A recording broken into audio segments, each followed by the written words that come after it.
Hi guys, now that we're back in the UK from the Wes Shmee Eurotour, I wanted to give you some further sort of impressions, thoughts and feedback on the BMW M4. The car, of course, we've been using as the team car throughout our trip. We did quite a few thousand miles in this car, visited I think over 10 countries and some pretty cool events as we meandered down towards top marks Monaco. The car, of course, was a loan car from BMW UK's press department, and we got in touch because we were looking for something pretty cool that we could use that was also very practical. So the M4 has fit that bill perfectly. We could not have asked for anything better at all, especially in the Austin yellow paintwork of this car. It has really stood out and looked brilliant, even in a line of supercars. The M4 punching well above its weight, which is fantastic. It's also been incredibly practical. 4 seats, lots of luggage space.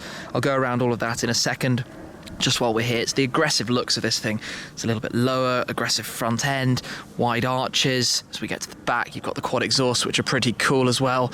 But then the practicality side of it. If I come around and show you in the boot, now that it's empty, as we got everything out of it, there is a lot of space here. You can fit quite a few suitcases back there. You know, the supercars don't have the luggage space, but we've been able to put everything in this car. And that's done the job perfectly. You come inside and just take a look around. Lots of luxury and comfort. Love the carbon fibre trim. But it's the fact that you've got such good rear seats. You know, you can look on the other side. You've got plenty of room for a fully grown adult to sit in there. Well, 2 adults to sit in the back. 4 people can travel around in a very luxurious way, but also with the performance, because the M4, it's no slouch. 3-litre twin turbo, straight 6, 425 horsepower, over 400 pound-foot of torque. Insane performance figures for such a car. I think it's quite easy to forget with supercars the sort of more real world numbers, but this thing is really, really pretty sharp.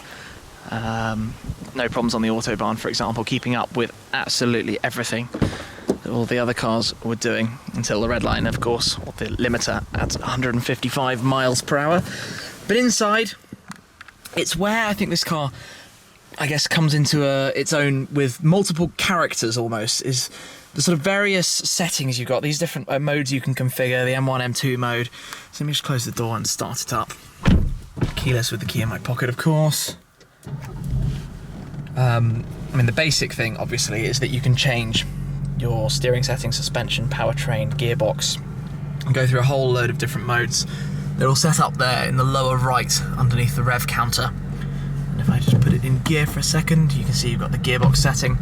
Where then, if I press M1, you've got a pre-configured sort of setup with a new head-up display look too, you can just see that. And M2 again, we've got set up for seriously hardcore settings. Everything's in Sport Plus. And revert it back to standard.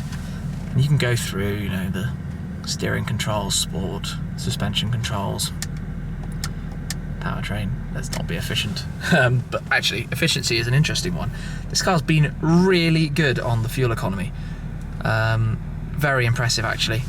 We've managed around about 25 miles per gallon overall, which, given we've been driving some interesting roads, some Autobahn, is quite a big number. The McLaren's good, it does about 16, 17 miles per gallon, but to get 25 out of a car with the capabilities of the M4 has been incredibly impressive.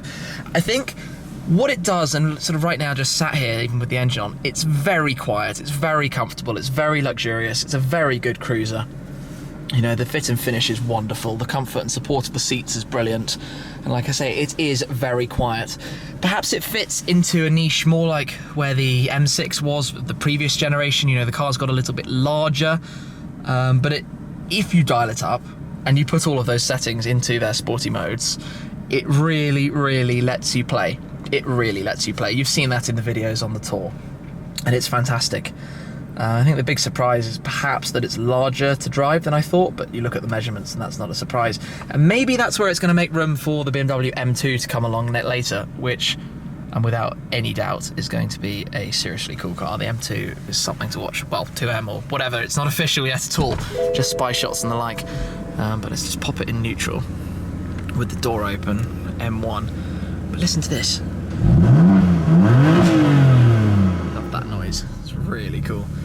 I think that's, thinking about the noise, obviously you've got the the computer generated stuff, which certainly bothers some people, Not so much me at all. I think it's pretty cool. I mean, ultimately it's a straight six, and that's what makes the car so much lighter. It's, I think, 1,500 kilos, just over 1,500 kilos. So it's quite a significant chunk down on the M3 before. That's where you get the extra economy, the lightness of the car. Steering is awesome. Steering is absolutely brilliant. It's a great car to drive. Really, really good car to drive. And like I say, again, you can change the characters, you can change the dynamics and the whole feel and the way the car, just everything. And that's perhaps, it takes a bit of time learning, getting used to, playing with the different settings. Just put it back into gear and turn it off again. But it's done the job for us brilliantly, absolutely brilliantly. I just think it looks so cool. Ceramic brakes, fantastic job. Comes to a standstill in ludicrous time, as you would no doubt expect from such a thing. But just look at it, it looks like a really cool car. And remember, we're talking, high £60,000. It's not supercar money, and it's an interesting price point for the car, especially looking at the used values of them. But yeah, I have to say, I'm really, really impressed. When I first drove an M4 in California, I suppose I was on unfamiliar roads, unfamiliar road system. I didn't quite gel with the car, being completely honest. But putting a lot more miles on it, getting a lot more used to it, I'm realising that it is really, really is one of those cars that can just tick every single box.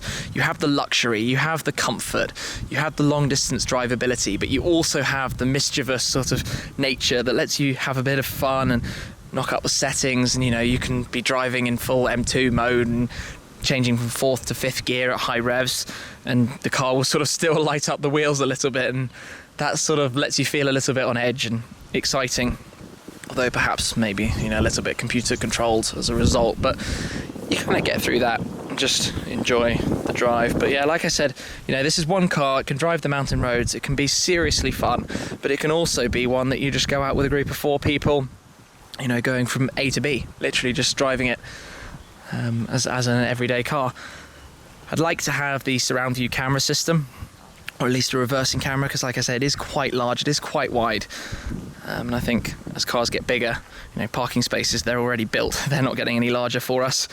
So you have to kind of make do and work out how to do it. But I've really enjoyed driving this car for this trip. Hope I can get to keep on hold of it for a little bit longer, because even just driving it around London, it's a really cool car without the sort of stress and worries of the supercars. You're always thinking in the McLaren where you're parking it. What happens if you touch something, just because everything's carbon fibre and very delicate. But yeah, of course, a big thanks to BMW for that. Sorry for rambling on a little bit, but I wanted to let you know a little bit more about what I think about it, really. Now that we've had a significantly more time behind the wheel.